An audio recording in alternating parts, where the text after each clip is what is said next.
Di ba may digmaan pong nagaganap sa Middle East? Sa tingin po ninyo, ito pa rin po ba yung time para mag-invest yung mga tao sa real estate? Tandaan mo, sa lahat ng ng pagkakataon, may opportunity na mag-a-arise.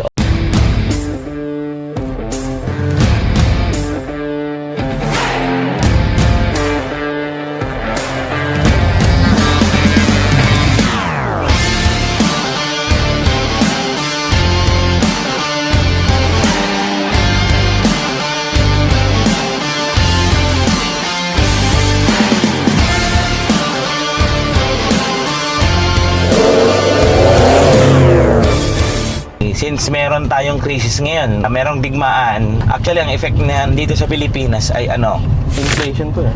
Ayan, Pagtaas po inflation, ng mga pagtaas ng mga bilihin. bilihin, ng crudo, ng gasolina.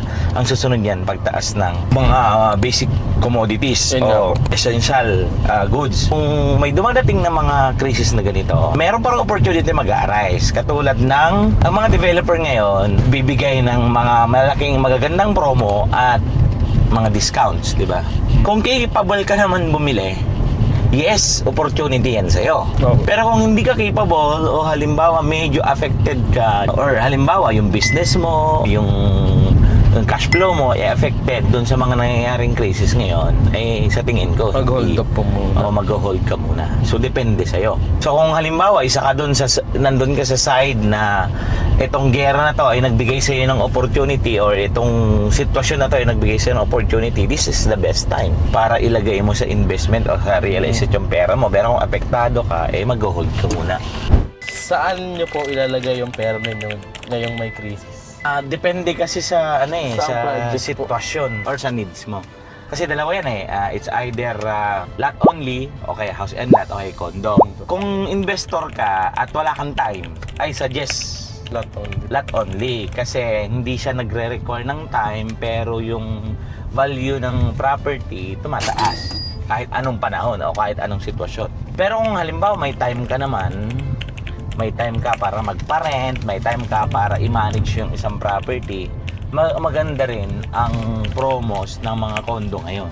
Lalo may mga early move-in, magda-down ka lang halimbawa ng 3%, pwede ka nang mag-move in at halimbawa meron kang time para i-manage yun, para maparentahan, mas malaki yung magiging balik nun sa'yo.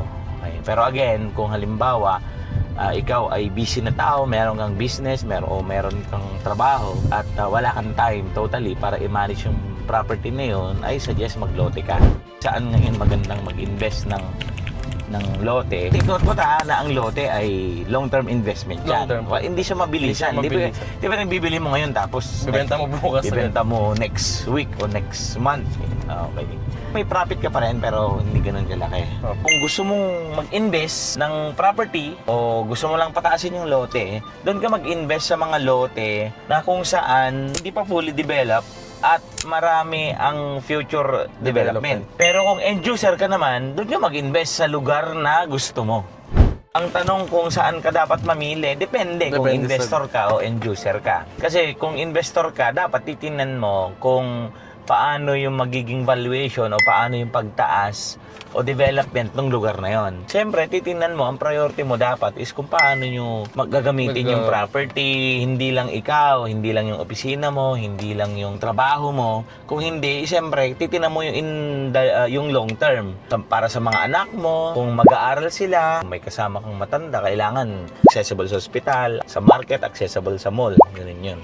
Around yung malapit, around Metro Manila, medyo matataas na ang presyo niyan. Kung gusto mong malaki ang room for profit, kailangan mo lumabas. Pwede kang magpampanga or pwede ka sa mga tourist destination natin tulad ng Palawan, yung mga booming cities natin tulad ng Bacolod, Iloilo, yung mga ganun.